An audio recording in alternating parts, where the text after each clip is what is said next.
And just like that, the seasons have changed. The warmth and the sun is gone, and I'm wet again. So here are my best tips to keeping you on your bike after the summer's gone and into the winter. Now, don't let this guy riding his bike in the rain with a bubble hat on and some puffer jacket.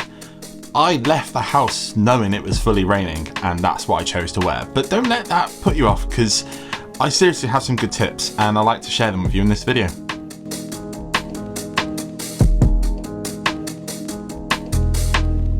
Now, I haven't Googled this. This is something that I think I heard at some point. I don't know if it was true, but I believe the UK has had the wettest summer of record, or at least for several years. And I say I felt it, and it didn't seem to bother me that much until this week.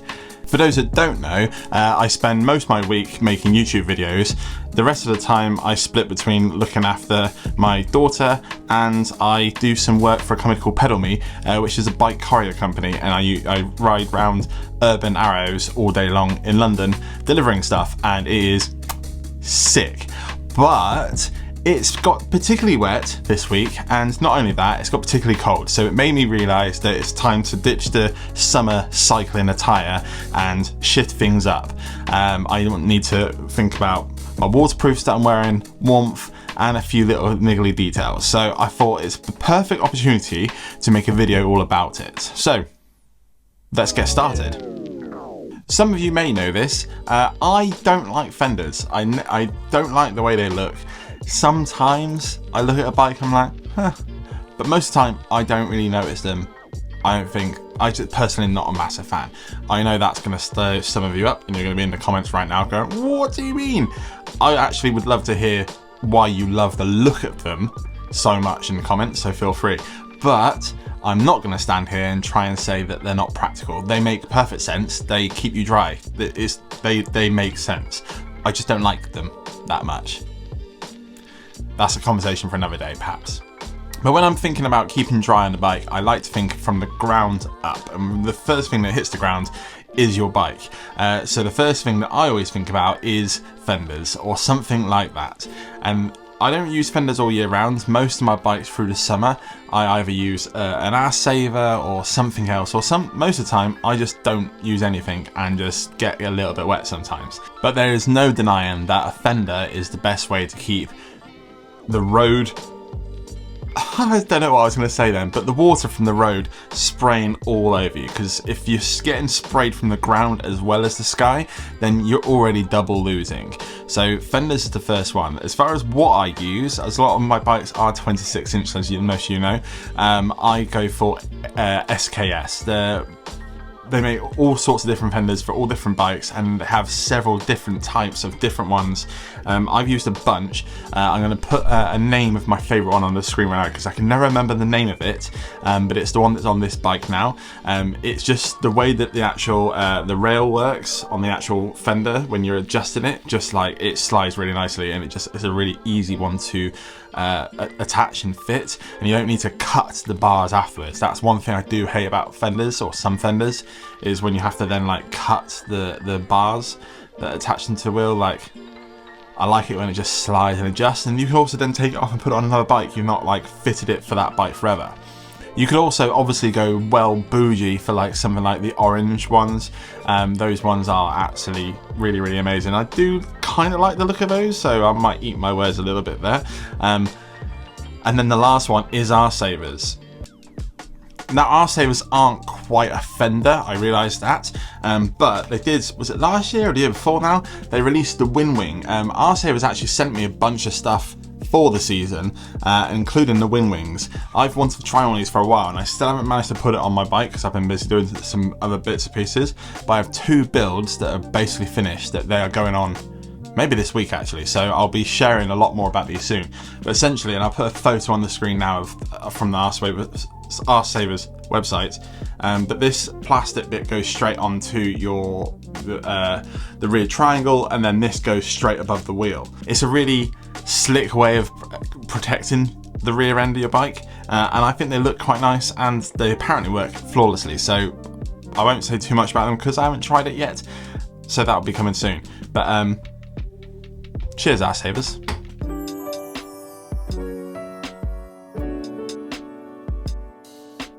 Now the next one I could either talk about for full 10 minutes or I can just give you the top line. But essentially it's all tyres. Tyres, and I just realised that I said a minute ago about the fact that I start from the ground up on the bike and then talked about fenders. The ground up would be tyres. Anyway, there's two things that I think about when it comes to tyres in the winter. Number one is more grip. A lot of the year I spend using DTH and similar tyres like that are kind of reasonably slick and fast rolling. And then as soon as the winter turns around, I want just a little bit more grip.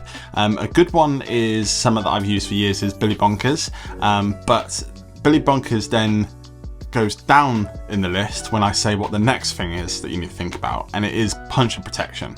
I get, I'd say, about 80, 90, 70, I don't know, most of my punctures in the winter months, or at least when it's been a lot of rain. Simply being the fact that the more rain there is, the more crap that gets washed into the road, and you get punctures all the time, at least in my experience.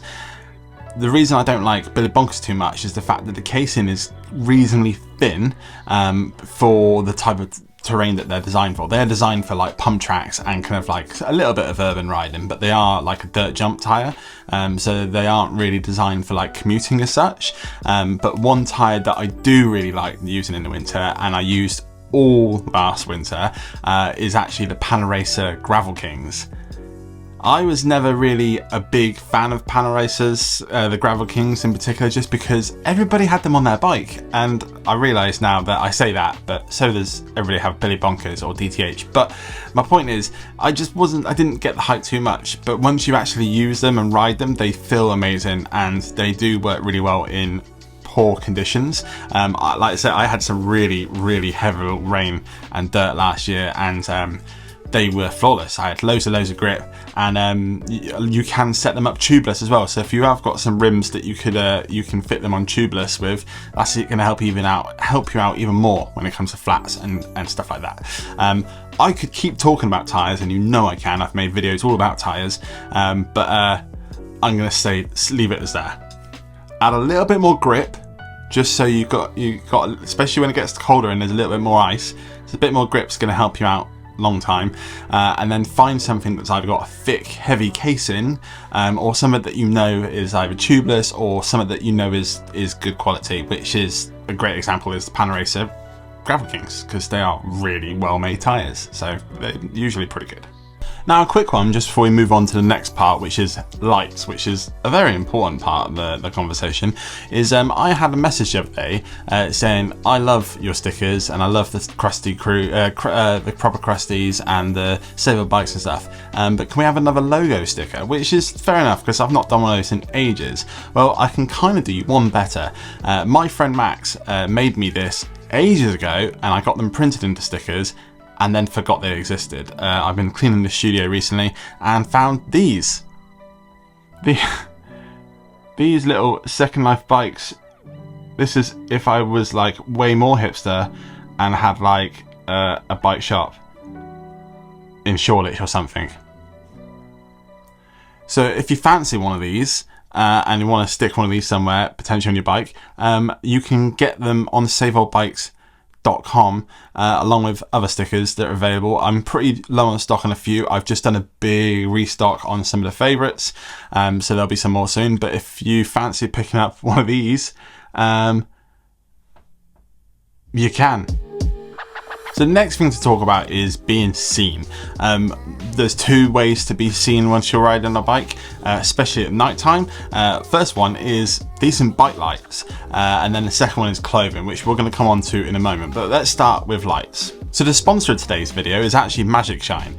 They've sponsored us last year for a few videos as well, and hooked me up with a bunch of really, really nice lights. This was one of my favourite ones. It is crazy bright. It has this bit on the bottom as well, so it shines and floods the road, and the battery lasts ages on it as well. I've still used this all the time, and they've just sent me their new one, which is the Evo 1100 or 100. This one. So this is the new one here. This is the headlight. They've sent me a few headlights in the past. This one, as you can see, it has a massive spread. You're not going to see very well on this camera, I'm sure, but like, oh my god, it's very, very bright. That's just shining back in my face. I'm going to turn that off now. They make super bright lights. This one has a really nice mount as well that goes on the front of the bike. Alright, so this, and you can even put a computer on the top of that. Very sleek, very cool. I've got more information coming about this thing soon as well. We'll talk about that. But yeah, very impressed with this. It's very crazy bright. I like the way it fits on the bike. I'm yet to actually try it, so there will be a full review on this like very soon. And yeah, big shout out to Magic Shine. I don't feel like I need to say much more about lights really. Get some good ones and use them. That's it. My hot take would be Magic Shine. They make a bunch of really good ones, loads of different versions and lots of different designs as well. All their lights are as powerful as each other. There's not lots of tech that goes into lights that change them apart from the power, but they have some really nice different designs. So if you're someone like myself who has lots of different types of bikes, you can find the right light that suits your bike. So yeah, go and check them out. There'll be a link down in the description. So the last one to talk about is clothing choices. Now, I'm no fashion expert, but there's 2-3 things to think about when you're picking out your clothing. Firstly, think about what you're comfortable in. If you're not comfortable and it's all gross and horrible, you're not going to want to do it. I spent a long time riding in stuff that was the best waterproof stuff, or like, I don't know, cool looking, and it wasn't comfortable. I just kind of did it, and some days I was like, oh, I just can't be bothered with that right now. If you can go out in something that you're super comfortable in and it feels like something you'd wear no matter what the weather is, then you're winning. That's the sort of level where you need to be getting to. As soon as you've kind of got that, then you're going to want to go out in whatever rain, weather, cold it's going to be. The next one is potentially obvious, is material choices. I'm again no expert in different types of materials, but it's quite obvious the fact that you need to find something that is actually waterproof. Now, I don't have any of my actual jackets here right now, but I use just dog standard stuff. I don't use anything kind of crazy fancy, but I use Regatta is a big one, just because in the UK I think it's a UK brand. I think they're made in Wales, but they are really good for the money you're paying for them. More often than not, they are having some sort of mad sale, and you can pick up a decent Regatta jacket, trousers, whatever you like, for really cheap. You know, and it will last you at least a season, which for me is a win. At least a season is absolute rubbish. I've had this jacket, which is, I mean, it's very green. It's made by Regatta. I've had this, I think, 6, 7, 8 years, 9 years, a long time. I don't know what I was on about a second ago. Like, Regatta stuff's made really well. If you want it to live really long time, it will. That is on its last legs though. It's getting quite thin and worn in places, but I've had it for a long time. The last thing to mention about clothing is I would say options. When I say options, I mean take options. If you're someone like me who is working on the bike, you're out all day long, you need either spares or options depending on what a day gives you. But I'd say even if you have a really long commute, sometimes it's nice to have something to change in on the way back, or halfway there you're like, it's not actually that cold, I can chill out a little bit. Honourable mention though when it comes to clothing is obviously if you are taking extra clothing and different things, or even just when you're commuting, you want a decent bag. Everybody knows that I have a massive love for Chrome. Chrome have supported me for the last couple of years now. I have a lot of love for them. They're amazing people. But this is the best bag that I've ever had. This is the Barrage. It is completely watertight, and I've actually filled up one of the slings, or was it one of the messenger bags back in the day, filled it up with water to prove that it was waterproof proof from the other way around. So it was completely full up and like none of the water came out of it, which means none of the water gets in it either. But these barrages are amazing because it's roll top as well. Like so, and nothing's getting in there. They're huge. They've actually got a couple of different sizes. Go and buy a chrome bag. You won't regret it. They're amazing. Honourable mention. In the fear that I'm gonna start rambling on about stuff that I'm being quite vague about for any longer than I already have, I'm gonna cut it there. That's the end of today's video. Today's video, a bit different than usual videos. If you are a fan of the channel, you know that we do a lot more building of bikes around here and a little bit riding, but every now and then we'll do a little bit of a talky talk. If you like this kind of video, do let me know, because these are really easy to make. I can make more of them, so let me know in the comments how to improve these, or if you want me to stop, also let me know. Next video is going to be a pretty special one. If you saw my Instagram post yesterday, I believe, when this goes out, it was of an Omnium that I am building for a friend of mine. It's a very, very special project to me. I'm not going to talk about it much more than that. There's lots to go over, and I'll be doing that video probably Sunday. So if you don't want to miss that, make sure you subscribe to the channel, which is this one here. And if you can't wait until the next video,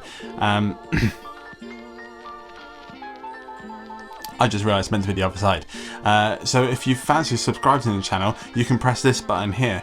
It helps me out a lot and it's absolutely free. And if you can't wait till the next video, that one there is a particularly good one.